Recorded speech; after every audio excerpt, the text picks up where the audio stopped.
Hello friends, welcome to SSC coaching centre. दोस्तों, आज के वीडियो में हम देख रहे हैं रीजनिंग के क्वेश्चन। अब मैं रीजनिंग के क्वेश्चन मिसिंग नंबर से लेके आता हूं। सीएचएसएल एमटीएस एग्जाम में पूछे जाते हैं, एसएससी बैंक सीपीओ में पूछे जाते हैं। ठीक है, तो आप रेगुलर हमारे वीडियोस को देखते रहिए जिससे कि आपकी एग्जाम की तैयारी अच्छे से हो पाए।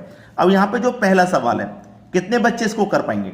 बहुत सारे बच्चे कर भी लेंगे जो रेगुलर तैयारी कर रहे हैं, नहीं कर पाएंगे बहुत से बच्चे, तो सभी के लिए हमें सिखाना है।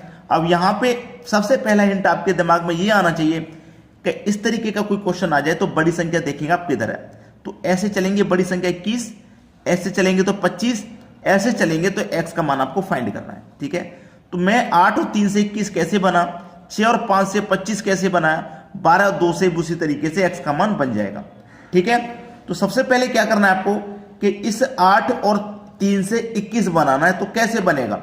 8 और 3 दोनों का आप मल्टीप्लाई कर दीजिए। 8 और 3 का मल्टीप्लाई कितना हो जाएगा? 24 हो जाएगा। लेकिन आपको तो चाहिए 21, ये तो 24 आ गया है। 21 कैसे बनेगा? 8 का मल्टीप्लाई आपने 3 से किया है ना, इस 3 को ही माइनस कर दो तो 24 में से 3 जाएगा 21। ठीक है, बिल्कुल सेम पैटर्न यहां पे इस्तेमाल करो। 6 का मल्टीप्लाई 5 से दोनों का कर दो, 6 5 30। यहां देखिए 3 से मल्टीप्लाई किया था ना, तो 3 को माइनस किया। यहां 5 से मल्टीप्लाई किया तो यहां 5 को माइनस कर देंगे। 30 में से 5 जाएगा, आ जाएगा 25। 25 ही तो है। सेम पैटर्न इस्तेमाल होगा। 12 दुनिया का 24, 2 से मल्टीप्लाई किया है ना, तो 2 को ही माइनस कर दो, यानी कि 24 में से 2 जाएगा तो कितना आंसर आ जाएगा आपका? 22 आ जाएगा। कहां है 22? सी ऑप्शन में। मैंने आपसे पहले ही बोला था, बहुत सारे बच्चे होंगे जो कर पाएंगे, बहुत सारे नहीं भी कर पाएंगे। लेकिन इस तरीके के क्वेश्चन में हमेशा याद रखना, ऐसा मत करना कि यहां पे कोई और लॉजिक लगा दिया, यहां पे कोई और लगा दिया, यहां पे कोई और, ऐसा नहीं। सेम लग जाना चाहिए। जो पहले में लगा है वही दूसरे में और वही तीसरे में, सेम पैटर्न इस्तेमाल होता है। चलिए अब देखते हैं अगला सवाल। अगला सवाल है, दिए गए विकल्पों में से लुप्त अंक ज्ञात कीजिए। लुप्त संख्या पता करनी है, यानी कि x का मान पता करना है आपको। अब देखिएगा, 8, 64, 216 और x। आप अगर इस तरीके से समझ में ना आए तो आप इसको लिख भी सकते हैं। जैसे पहले लिख लो 8, उसके बाद में लिखो 64, उसके बाद में लिखो 216 और लास्ट में क्या आ रहा? x, तो लिखो x। 1 2 3 4, ये 4 संख्या ना, तो 1 2 3 4 हमने क्रम वाइज लिख ली है। ठीक है, अब यहां पे ये 8, 64, 216 और x का मान फाइंड कर रहा है। तो संख्या तो बहुत जल्दी जल्दी बढ़ रही है, बहुत बड़ी संख्याओं में। तो या तो स्क्वायर में बढ़ेगी या फिर क्यूब में बढ़ेगी जल्दी जल्दी। ठीक है, चलिए अगर मैं इस 8 की बात करूं तो ये क्या है मेरे पास? 2 का क्यूब। 64 की अगर मैं बात करूं तो ये क्या है? 4 का क्यूब। 216 की अगर मैं बात करूं तो ये क्या है? 6 का क्यूब। 2 4 6, तो अब क्या आएगा? 8 आएगा कि नहीं? मतलब 8 का क्यूब आएगा। 8 का क्यूब कितना होता है भाई? 512 होता है। ठीक है, कितना? 512। तो यहां x के स्थान पे क्या आ जाएगा? 512 आ जाएगा। बी ऑप्शन बिल्कुल सही जवाब है आपका। समझ में आ गया ना? चलिए अब देखेंगे अगला सवाल। अगला सवाल है, लुप्त संख्या ज्ञात कीजिए। अब यहां पे आपके पास 3 अलग अलग स्टार टाइप के दिए गए हैं और x ये रहा। ये यहां पे x की जगह पे कौन सी संख्या आएगी वो बतानी है। ये 27 है, ये 1 है और ये 8 है। अब क्या लॉजिक बन रहा है वो समझना है आपको। अगर लॉजिक को समझ गए तो सब कुछ ठीक है, वरना कुछ भी ठीक नहीं। मैं देखिए इसको देखूंगा, ये 3 का क्यूब है, ये क्या है? 1 का क्यूब। ये क्या है? 2 का क्यूब। 2 का क्यूब है। ये क्या है? 6 का क्यूब। ये क्या है? 4 का क्यूब। ये क्या है? 5 का क्यूब। ये है 9 का क्यूब। ये है 7 का क्यूब। अब यहां पे आएगा किस संख्या का क्यूब? यहां पे आप चेक करिए ऑप्शन में। पहला ऑप्शन देखूंगा 432, जो कि किसी भी संख्या का क्यूब नहीं होता। 334 किसी भी संख्या का क्यूब नहीं होता। 501 किसी भी संख्या का क्यूब नहीं होता। 512 क्यूब होता है। तो ये आंसर, जब 3 गलत हो गए तो चौथा तो अपने आप सही हो जाएगा। मतलब ये 8 का क्यूब। अब चेक करो, 1 2 3 4 5 6 7 8 9 इस तरीके से चल रहा है। ठीक है, तो आपका 8 का क्यूब यहां पे आएगा x के स्थान पे, जो कि 512 होता है। बिल्कुल सही जवाब। चलिए अब देखते हैं अगला सवाल। अगला सवाल है, दिए गए विकल्पों में से लुप्त संख्या ज्ञात करें। देखिए आपके पास सर्कल में 4 संख्या हैं।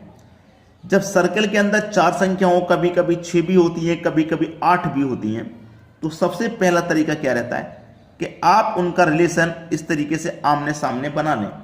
यानी कि 5 के सामने 126 है, तो 126 कैसे बनेगा? अगर आप 5 का क्यूब कर दें और उसमें 1 जोड़ दें, क्योंकि 5 का क्यूब कितना होता है? 125, और उसमें जोड़ दो 1, तो कितना हो जाएगा भैया? 126 हो जाएगा। ठीक है, बिल्कुल उसी तरीके से 6 के सामने x है, तो 6 का क्यूब प्लस 1, जो लॉजिक यहां लगाया था ना वही लगेगा यहां पे भी। 6 का क्यूब प्लस 1, तो 6 का क्यूब कितना होता है भाई? 216। ठीक है, उसमें जोड़ देंगे 1, तो आंसर कितना हो जाएगा? 217। किधर है 217? सी ऑप्शन में है भाई, सी ऑप्शन सही जवाब हो जाएगा। चलिए अब देखते हैं अगला प्रश्न। अगला सवाल है, यहां पर आप देखेंगे 3 × 4 का सिमेट्री है, और x कहां पे दिया गया? ये रहा x।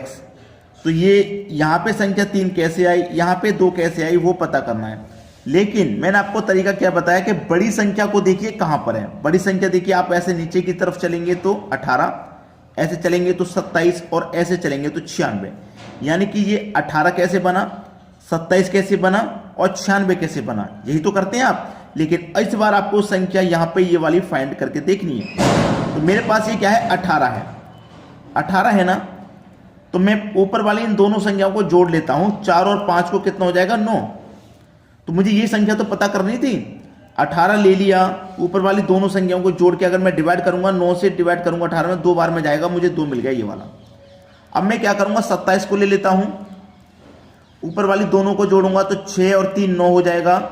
9 से डिवाइड करूंगा 27 को, तो 3 बार में जाएगा, यानी कि मुझे 3 भी मिल गया। अब मैं क्या करूंगा? 96 को ले लेता हूं, 12 और 4 को जोड़ूंगा तो 16 हो जाएगा। 16 छिक्के 96 कट जाएगा, यानी कि x के स्थान पे क्या आ जाएगा? 6 आ जाएगा। डी ऑप्शन बिल्कुल सही हो जाएगा। सभी को समझ में आ गया सवाल? चलिए अब देखेंगे अगला प्रश्न। अगला प्रश्न है, यदि टेबल का कूट 1 2 3 4 5 6 और लेबर का कूट 5 3 4 7 8 9, तो बोतल का कूट क्या होगा? देखिए सभी प्रश्न बढ़िया हैं। स्टेबल लिख लेता हूं मैं सभी को, ताकि आपको अच्छे से जानकारी हो जाए। 1 2 3 4 5 6 ये इसका कूट है। लेबर का भी मैं लिख लेता हूं, LABOUR, इसका कोड है भाई 5 3 4 7 8 9। तो बोतल का कोड पूछ रहा है क्या होगा? BOTTLE। अब देखिएगा, ध्यान से देखिएगा कि हमारे पास क्या है? बी का कोड यहां पे कितना है? 4 है। बी का कोड यहां पे कितना है? 4, तो यहां पे भी 4 होगा। ओ का कोड कितना है? 7, तो यहां पे भी 7 होगा। टी का कोड 2 है, तो यहां पे भी टी का कोड 2, यहां पे भी 2। एल का कोड यहां पे 5, एल का कोड यहां पे 5, तो एल का कोड यहां पे भी 5 हो जाएगा। ई का कोड देखिए कितना है? 6, तो यहां पे हो गया भाई 6। 47 22 56, 47 22 56 यहां नहीं है, 47 यहां पे भी नहीं है, 47 22 56 पहला ऑप्शन बिल्कुल सही जवाब है। तो अच्छे से सभी को समझ में आ गया प्रश्न? चलिए मैंने अपना काम कर दिया, आपको क्या काम करना है? देखिए आपका काम है लाइक करना और शेयर करना। आप लोग भी अपना काम ईमानदारी से कीजिए। जब हम अपना ईमानदारी से काम करते हैं, आपके लिए रेगुलर वीडियोस लेके आते हैं, आपके लाइक से हमें अच्छा लगता है कि हमारे वीडियो पसंद किए जा रहे हैं। अब जब आप लाइक करते हो, कितने लाइक मिले हम उसे देखते हैं, तो हमें अच्छा लगता है कि हाँ वाकई में हमने मेहनत करके वीडियो बनाया था, आपने पसंद किया। शेयर इसलिए कहता हूं मैं कि भाई सभी बच्चे कोचिंग में जाके तैयारी नहीं कर पाते हैं, तो जो बच्चे घर पे भी तैयारी करते हैं उनके पास तक वीडियो को शेयर कर दीजिए। कोई पैसा नहीं लग रहा शेयर करने का, ना ही हम आपसे कोई पैसा ले रहे, ना आपके शेयर करने का कोई पैसा, तो कर दीजिए ना किसी की मदद। शेयर करके भाई मदद कर दो किसी को, कोई जानकारी सीखने को मिल जाएगी। ठीक है दोस्तों, धन्यवाद।